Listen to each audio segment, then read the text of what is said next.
Thank you, everyone. Thank you so much for joining me this morning. I'm so happy to see some familiar faces from my last training, and I see some new faces as well, so that's always good. Today, I will be showing you how to simply just use your MAP data to structure meaningful, targeted interventions. So if you are new to interventions and trying to figure out how to get started, or you're here because your current system needs a little makeover, then you're in the right place. But before we do get started, let me just share a little bit about myself for the newbies who are here with us this morning. My name is Shelly, and I have been in education for over 15 years. I have a master's degree in educational leadership and a bachelor's in elementary education. In my current role, I am a literacy and intervention specialist. Before this, I was the head of English and also led the EAL department. So now a little fun fact about me. I am a foodie at heart, so I absolutely love trying new snacks from around the world. As someone who has been in education for a while, I kind of noticed that there's a lack of information when it comes to interventions. So my goal for today's training is to go over some core concepts with you guys. And hopefully by the end of this training, you should be able to analyze and understand your MAP class profile data. You should be able to understand how to structure your interventions. You should be able to design a curriculum map for your targeted interventions, and you should be able to incorporate AI into your lessons. So these are our hopeful outcomes or our outcomes for today. So today's training, it will be between 45 and 50 minutes, just enough to give you a brief overview. If after the training you need more, or if you have any more specific questions, please feel free to message me and we can schedule a time to speak. Okay. So let's take a look at our agenda for today. So these are the things that we will be covering. First, I'll start you with some quick facts about the MAP growth assessment. Just enough for the newbies here today to have a general understanding, because I know in this group we have a mixed variation of different teachers of experience with MAP. So hopefully I should be able to give you a little bit of background on that for our newbies. Then we will look at how to structure your intervention sessions using research-based strategies that really work. After that, I'll walk you through how to group your students using some of the data, like the class profile and the instructional areas data. After that, we will explore how to actually teach your group or what to teach your whole group and small group lessons by using the Learning Continuum. And hopefully, if we have enough time, I will walk you through how to use Magic School AI and ChatGPT to help you with planning faster and smarter. At the end, I'll wrap it up with some last minute tips and followed by any questions you all may have. How does that sound? It sounds good? Yes? Okay. Well, let's go ahead and get started. I see the thumbs up and the hearts. So good. So let's go ahead and get into talk a little bit about MAP. So let's just talk about some key facts about the MAP growth assessment. First, the MAP growth covers 4 subjects: reading, language, math, and science. Second, the test is not timed, which is great because it allows students to work at their own pace. And it also helps us to get a more accurate measure of what they know. Also, the MAP growth assessment is given 3 times a year, usually in the fall, which is at the beginning of the year, winter, which is mid-year, around December, January, and then spring towards the end of the school year. So that helps us teachers and educators to track student growth and adjust instruction throughout the year, not just at the end or at the beginning. Additionally, each student gets 1 overall RIT score, but also subscores in specific instructional areas. These subscores are invaluable when it comes to grouping your students, and we will look at these more carefully because the subscores is what really helps you to make your whole group and small group lessons very, very targeted. Okay. And finally, MAP is aligned to your state standards. So the skills assessed directly connect to what you're already teaching in the classroom. Oh, I didn't mention this, but by the way, if you have any questions, just write them down and then I will answer as many questions as I can in the Q&A session towards the end. Okay. So one more important feature about the MAP is that it is an adaptive assessment, okay, which means the test will adjust to each student's performance while taking the test. So here's kind of how it works. So when a student answers a question correctly on the MAP, the next question will get a little harder. And when they answer incorrectly, then the next question gets a little bit easier. And so this process, it just keeps going and going throughout the test. And by the end, it gives us an accurate picture of the student's instructional level, not just a score, but exactly where they should be and what they're ready to develop, what skills they're ready to develop.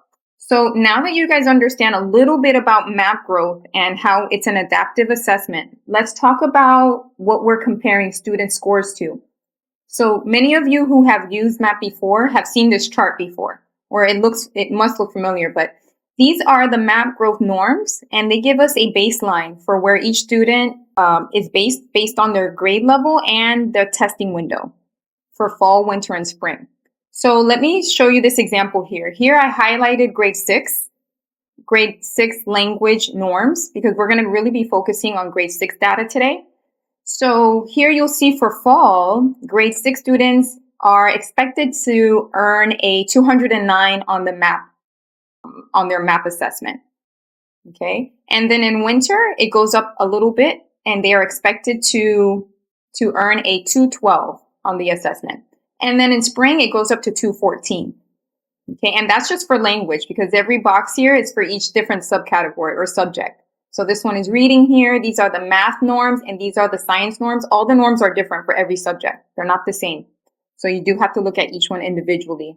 So think of this as the national average, because it helps us to answer the question, okay, is this student performing at, above, or below level for their expected grade? Okay. So while the test adapts to show us what each student knows, these norms help us to interpret the scores and to make meaningful instructional decisions. So let's take a little pause and let's do a little poll. If you can, scan the QR code here and answer the poll question. The question is, what are interventions? Okay? What are interventions to you? So I'll give you guys a minute and then I'll show you guys the responses, or I'll share the responses with you. But if you could go ahead and scan the QR and just take a minute to answer the question, what are interventions? Many of you said that interventions are action, instructional strategy, plan, focus, results, students. Great. No, those are all great answers. Oh, there we go. Now we have a few more. Behavior, bridge, shine, boost. Oh, that's a good one too. Boost, design, strategy, blueprints. Let's see, what's this one? Journey, thriving, roadmap. Great answers. Really great answers. And now let's talk about when should we use interventions, right? Interventions should be used all the time, right? Really, our lessons should be interventions, because interventions is really just about targeted instruction, right? Great teachers, they use data consistently, not just during assessment periods. They use it daily to ensure that they're teaching exactly what their students need in order to grow and succeed. Sometimes what I notice is that teachers tend to mainly focus on students who are struggling, while students who are more advanced don't always get the challenge that they need.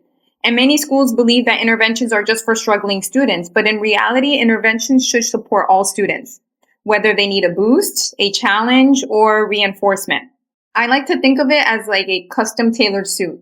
So you wouldn't wear something one size fits all, right? You want something that fits you perfectly. The same goes for teaching. Interventions are just a way of tailoring instruction to fit each student's unique learning needs. So let's talk about research. So in education, we have many brilliant minds conducting research studies in education. Some of you are familiar with Archer and Hughes, as they have written some of our books and curriculums. But let's be honest, sometimes that research feels a little too theoretical and not always easy to apply in the real classroom settings. So what I like to do is take that research and translate it into practical, ready-to-use strategies that teachers can use instantly with their students right away. and with confidence. So that's what I'm going to share with you guys today. So let's take a look at some research-based strategies that I found the most effective when running interventions. The first one is explicitly teaching test-taking strategies. This means that I'm teaching students how to break down MAP-style questions while also building their confidence in approaching and answering them effectively. The next research-based strategy is using whole group lessons. These whole group lessons should be short. They're focused sessions using modeling, guided practice, and just quick checks for understanding. Interventions should also have small group lessons. Small group lessons where you're using your MAP data to group your students and give them very scaffolded, targeted instruction. And then all interventions, to be very successful, research shows that you should be monitoring and adjusting your instruction based on how you see the students performing and based on the newest data that you've received from MAP. So now that we've talked about some of these research-based strategies, now let me share with you how I took these strategies and structured my intervention session. So this is kind of how I have my intervention sessions scheduled. Now, that doesn't mean you have to do it exactly like this, but if you're looking for somewhere to start, this is a good place to start.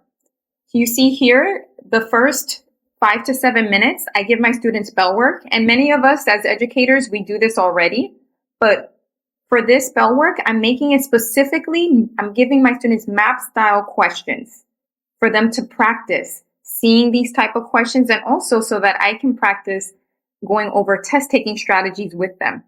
So these strategies I explicitly teach and model to my students.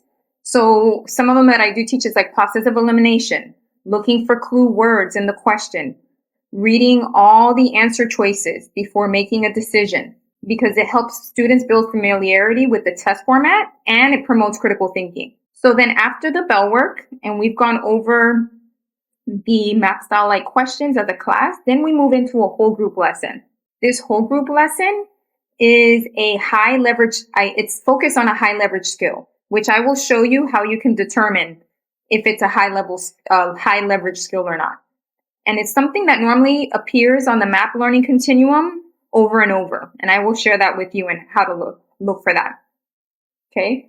These lessons are short. So whole group lessons are short. They're very focused and they follow the explicit instructional model of I do, we do, you do. Okay. This helps all students to stay aligned while preparing them for more individualized work. After the whole group lesson, then we move into small group lessons, or what I like to do is stations. And this is where the students are grouped by wristbands. And I provide differentiated activities based on what students need. I like to use tools like Edpuzzle, Nearpod, Achieve 3000, No Red Ink. These are some of the tools that I like to use for small group or for stations. You can rotate, and during small group, you can rotate as a teacher, which is great because when my kids are doing small group activities, that is when I pull students who need extra support or students that I noticed had a hard time during the whole group lesson. I pull them during this time and I work with them on their specific needs. And every 2 weeks, I give students a little quick check or a mini assessment to see, okay, what is working? What have they learned? What do I need to maybe adjust for my lesson plan moving forward?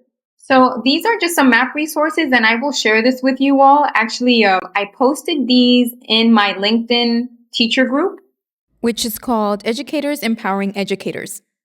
I have placed these resources in there already. So once you join that group, you will see that they've already been added in there and you will have access to these. And all the resources today in our training is also in my LinkedIn group.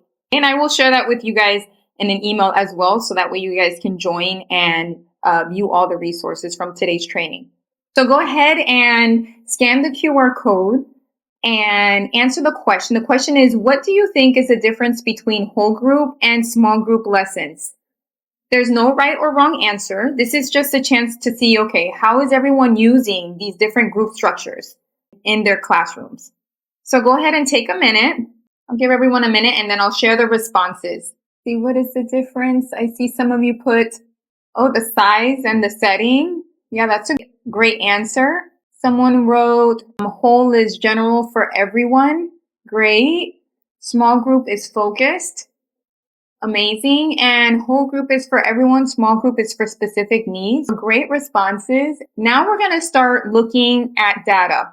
Okay. So that way we can start putting pieces together for our lesson planning.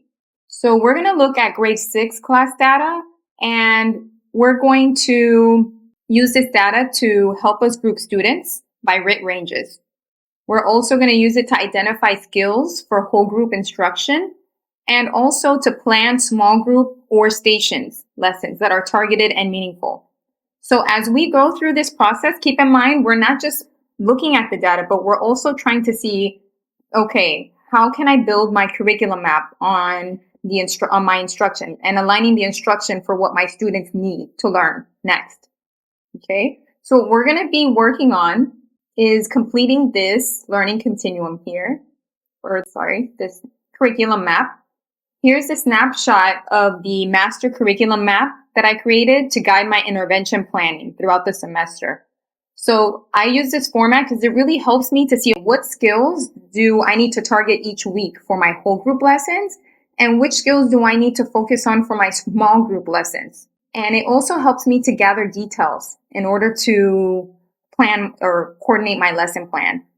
And it does take a little bit of work up front, but once it's done, you can use it to go back to as a reference and to glance at it and know exactly what you're teaching and who you're teaching it to and what do you need in order to teach those lessons. So this structure helps my intervention to be more focused, more efficient, and it aligns with my students' needs.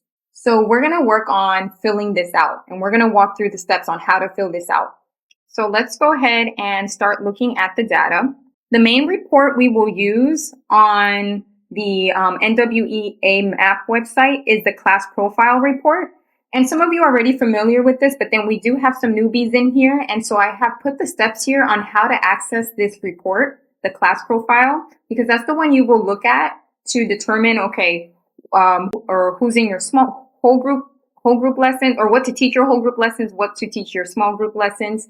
And it also just helps you to see an overall view of how your students are performing. So when you log into the NWEA website, you're going to click on the MAP Growth tab, and then you're going to click on the class profile. Okay? And once you click on that, you will see a graph that looks very similar to this, but you're going to click on it. Okay. And once you click on instructional areas, it will take you to this specifically here. And what we're looking at today, we're looking at the language, okay? The language usage map. So on the left-hand side here, you will see these are the subcategories in this language exam. Now, I know I'm sharing language with you, but this is the same for math. This is the same for science. When you log into your instructional areas, you will see these subcategories for your exam as well. And that's very important because it really tells you which areas your students perform the highest or perform very well in, or which areas they perform the lowest in. It's just a brief overview. So here you will see the subcategories for language is understanding edit for grammar, understanding edit for mechanics, and writing, right? This bar graph gives us a breakdown of how our students performed in each of these subcategories.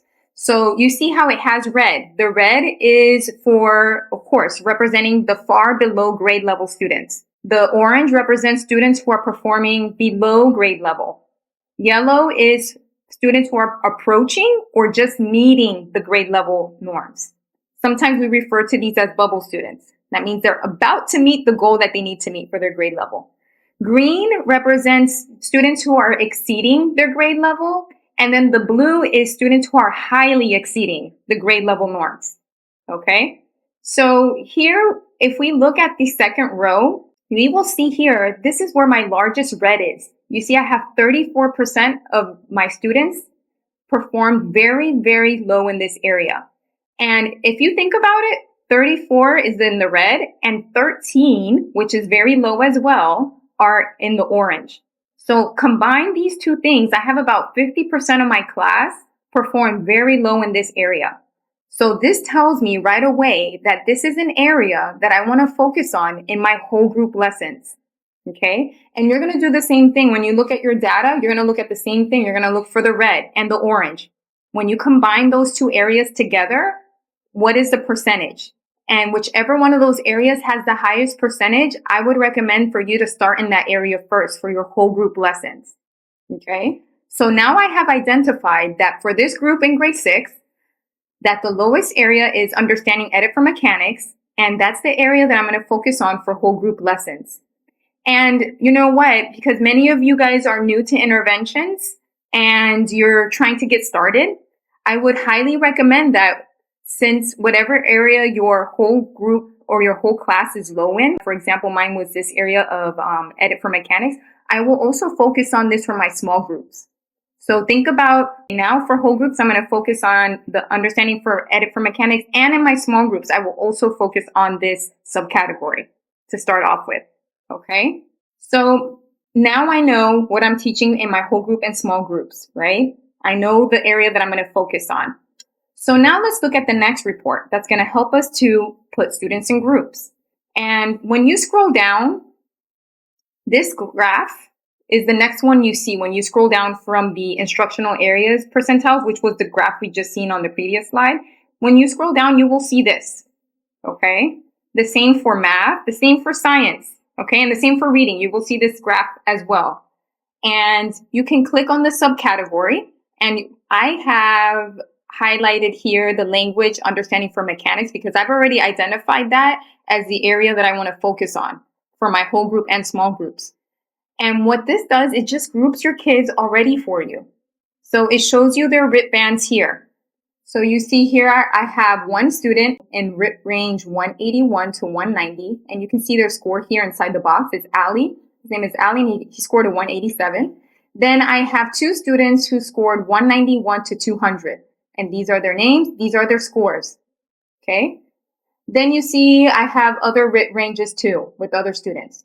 So now what I'm doing here, which you see that I've circled, I'm grouping my students for my small group lessons, right? During small group lessons is a good time to call students over or work with these small groups of students on specific skills that they need. So by grouping them, I can start teaching specific skills, okay, to them. So here I grouped these two together. You see I grouped RIT band 181 to 190 and 191 to 200 because they're so close together. The RIT bands are so close together that means that they're going to have similar skills that they will need to work on. So that's why I grouped them together. Then you see here I group my second group is these three students. They're all in the same range, which is good. It will help me with planning to make it a little bit easier. Then my third group is 211 to 220, these three students. Then my fourth small group is these three students. And then my last group, which is my highest achievers here, you see Jack and Mike, they had the highest scores. I put them in a group. Okay. Now I have 5 groups and I have been doing interventions for a while, but for those who are starting off, you can maybe even make your groups a little bit bigger. So that way you don't have 5 groups. You can maybe start off with 3 groups. So that way it also helps with planning. Okay. And which we will talk a little bit more about in the next few slides. So now we have identified our groupings, right? We've identified the group ranges of our students. We've identified which students I'm going to teach together in small group lessons. So now let's look at our learning continuum or our curriculum map. So now you see here, I started filling this out. So what am I going to focus on? Edit for mechanics, because I've identified that as an area of weakness for this class. Who am I going to teach in whole groups? I'm going to teach all the students the same. We're going to focus on the same subcategory. Then you see here, I started putting the students' names, the students who are in my group 1. And I put their RIT ranges, 181 to 190. And then remember, I had 2 students, 191 to 200, right? Then you see I put the names for group 2, group 3, group 4, group 5, and their RIT ranges. Okay, because that's going to help me with moving to the learning continuum, which we will talk about now, and finding the skills that they need. So the next thing we're going to do, we're going to start looking at which skills do we need to teach these groups in whole group and in small groups. Okay, so let's go ahead and transition. I have placed here, which I will share with you all, or I'll place it inside my LinkedIn group, which is called Educators Empowering Educators. I will place all these resources for you guys so that you can access them and use them at your own leisure. And I also will place this, which is the steps on how to access the Learning Continuum, which we will look at now. So these are just the steps so you can access it on your own time. When you log in, it automatically groups it by standard, which is good if you're trying to get an overview of what your students are learning and how does it tie with the standards. But what I find the most helpful is switching here. You see it says group by topic. I love using that feature there because when you click on that, what it will do, and here I'm going to actually click on the subcategory. Remember, my subcategory that I said I was going to focus on is language. So I'm going to click on that subcategory. And let me just scroll over a bit. You will see here what it does. It gives you very specific skills that each student within each RIT band needs to learn. Right? Now, my students, based on the information that we gathered, most of my students are in this RIT range, 181, 191 to 200, and the next few bands here. So it shows me exactly which skills they need to work on, which is great. So now what I'm going to look for is, okay, what do I teach in my whole group lessons? So for your whole group lessons, what you're going to do, now that you know what ranges your students are in, you're going to look for patterns. Which skills are repeating over and over within the different RIT ranges? For example, I know remember my group 1 and my group 2 students from my small groups, many of them were in these ranges. And when I look at these skills, you see here, it says capitalizing the first word in a sentence. Then I look to the next RIT range, and it says the same thing. So this tells me that this is a skill that I can teach to both of these groups. Okay. But it also tells me maybe this is something I could teach in my whole group lesson. Okay. I can teach this to my whole group lesson because it will benefit both of these students in both of these ranges. Okay. Now, remember, I have students in different ranges too, and higher ranges. So I need to look for something else that is repetitive to teach in my whole group lesson. And if I keep going, you will see here, I have students in these levels, and you will see the RIT ranges here. This is 201, 211 to 220. And you will see here that something else I noticed, capitalizing the first word in a greeting, closing, or a letter.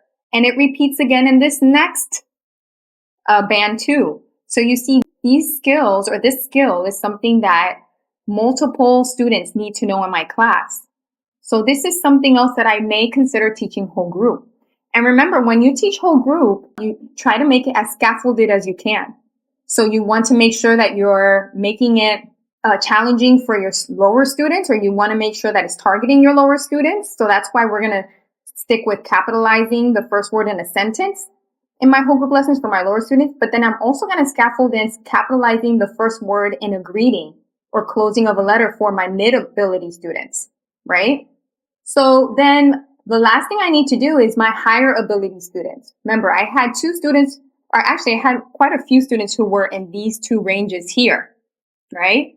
So I see here something that I notice that repeats between their two RIT bands is recognizing correct capitalization and divided quotations. So that tells me this is something that I also want to teach whole group, okay? Because it repeats between two different bands. If you see that a skill repeats between 2, 3, 4 different bands, definitely teach that whole group. That is my tips of wisdom for you guys. If you see a skill that repeats more than two or more categories, teach it whole group, okay? Because it will target more of your students in your classrooms, okay? So now we talked a little bit about this learning continuum. Now there's a lot in here, but just remember, you're looking, as long as you're pulling skills that are from your student specific RIT ranges, you are providing, that means you are going to be providing targeted instruction. So that's what you want, as long as you're pulling things specifically to your students' needs. That is the biggest takeaway. And now you see everything that we just talked about. I pulled it here, okay? So for my whole group lesson, this is going to be the skills that I teach, and it's going to be scaffolded, right? Capitalizing the first words in a sentence, capitalizing the first words in the greeting or closing of a letter, and then recognizing correct capitalization in divided quotations. Now, I know you're thinking, oh, this is a lot to teach in a lesson, but actually, it's almost like your success criteria. So first, you're going to make sure all the students, I apologize, I went over too fast. You're going to make sure all your students can capitalize the first word in a sentence first. Once they can do that, you're going to see if they can work on capitalizing the first words in a greeting. Then after that, they're going to work on recognizing the correct capitalization. So they're going to go through this flow and hopefully be able to do all three skills, which is great. And then the same thing. So for small groups, when I looked at the learning continuum, I pulled skills that were specific to that RIT range by looking at the learning continuum. So here I put skills based on that specific RIT range for these students. Okay? And these are the skills that I will cover in my small group lessons. And like I said, these were straight from the learning continuum, these skills here. Okay? And remember, the learning continuum, it doesn't mean you have to teach everything on there, right? But the skills that you see are repetitive. Those are the big ones. Those are the ones you want to target, okay, in your whole group, or if not, in your small groups, okay? So I actually, in my small group lessons, what I like to do, I have my students do stations, and I was going to share with you all how I run my stations because my stations are very targeted. And here's an example. This is one of my stations in my classroom. I have 8 stations in my classroom, which is activities that I post on the walls. And these are big posters that I put on my walls, and every student has to rotate through all the stations. And this station you see here, when a student goes to this language edit for mechanics station, they have to pick the activity that's specific to their RIT range.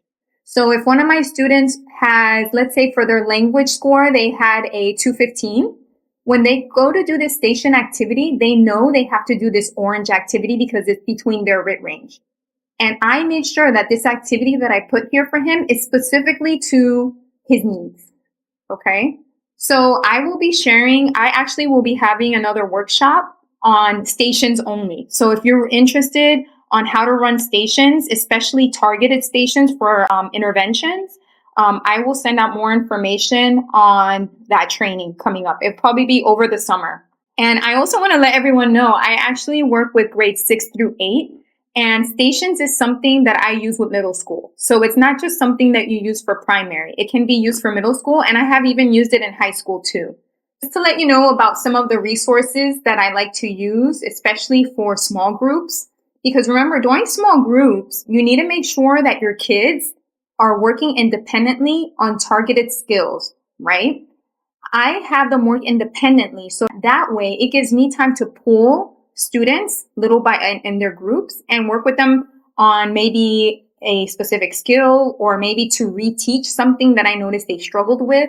So you really need to make sure that during small groups that they are doing independent practice to allow you freedom to work with students in small groups. Okay. So these are some of the resources that I use, especially for language. And some of these you can also use for math or for reading and science as well. Now, we're a bit short on time, but I do want to let you know that magicschool.ai, right now they're offering all educators a free plus subscription, which means that it will give you access to more of the tools. So please, I will share this with you, or I will share this in my LinkedIn group, which is called Educators Empowering Educators. Definitely need to take advantage of making sure you get this free account. This AI, Magic School AI, is a really useful tool when planning. And I wanted to get more into details with using it, but I see that we're running a bit short on time. But make sure you register for it. And what I will do in my next session, maybe I will take some time to just go over it more in detail. And on this next slide, what I did here, I put some prompts that you can use when you go into magicschool.ai. When you go into the lesson generator tool, these are exact prompts you can copy and paste. And of course, you may have to adjust it a little bit to your specific subject, but you can use the majority of these prompts to help you with creating lesson plans for whole group and lesson plans for your small groups. Okay? So I will share this with you so you can just copy and paste it into magicschool.ai. Now, we are near the end, but I do want to share some final keys for running effective interventions. Okay, because I did go over a lot of information. And like I said, if you do have any questions, please feel free to message me and we can set up a time to meet. But some things I do want to make sure, some takeaways, is to don't worry about teaching everything on the learning continuum. Okay, it's there as a tool, not a checklist to make sure you're doing everything on there. But as long as you focus on some of the biggest skills that you see are repetitive, it will make a big impact on your students' learning gains. Okay. Also, focus on just making all your lessons as targeted as possible. As long as you're using the learning continuum and you're pulling skills from there, from your students' levels, your lessons are going to be so targeted, and hopefully you will see a large result or a large increase in your student scores. Also, and I mentioned this before, but those who are starting new for interventions, start by grouping similar RIT bands together. Remember, I had 5 groups in my small groups, but feel free to make your groups a little bit bigger. So that way, maybe you only have 3 small groups. And that way it helps a little bit with planning too, because now you only have to plan for 3 small groups. Okay. And just make sure to provide your students with lots of feedback. Okay. Give them as much feedback as possible, immediate feedback in their small groups. Okay. And always celebrate their growth, big or small. Always acknowledge their effort and acknowledge that they've mastered specific skills, so that builds their confidence. All right. And that is the end of our presentation here. I will be sharing my LinkedIn group with you all, but in case you want to go ahead and try to find it now, which is called Educators Empowering Educators. These resources will be posted in there for you guys to use. But if you could please scan the survey and just provide me some feedback on this training, and also to provide me feedback on what else you would like me to share with you all in the next upcoming trainings. That would be wonderful. But let me go ahead, and while you guys are scanning that, I will see if anyone had questions. Let me see if I can check to see. If you have any questions at this time, please feel free to write them in the chat, and I will try to answer them as you guys are completing the survey. Hagar, I think you wrote a question there. I think you're asking if you should embed interventions in your lesson plan. Is that what you're asking? If you can elaborate a little bit, or if you want to turn your microphone on, that would be great. Yes, that's my question. Should I make a separate lesson for the intervention plan, or just like embedded in my lesson according to the topic I'm working on it? Both are great, to be honest, because, not all of us, not all schools have a separate time for interventions. So exactly. So that's perfect. So if you do not have that separate interventions time, you will embed some of these skills in your lesson. So you can embed some of them in there. And that way you're covering some of the skills that they need, but also covering the lesson for that specific grade level. Because I know that in our classrooms, we have kids who are below level, and then we have to teach to them and also teach the grade level content. So like you said, you will have to go ahead, pull some skills and see how you can integrate it in your lesson plan. And yeah, that would be perfect. No, you're welcome. Great question. And let's see, Manpreet, Shelley, I couldn't find the group named Teachers Empowering Teachers. Oh, yes, no problem. I will share it. Let me see if I can open it. If not, I will email it to you guys as well. If you guys don't have any questions, thank you so much for joining. And like I said, I will be having another training specifically on station. And another one, I will probably have another training just on AI, because I know we were short on time, so I didn't get to go into details. So I will share those upcoming trainings with you all. But thank you so much for being here. And if you have no other questions, you guys are free to go and have a wonderful weekend.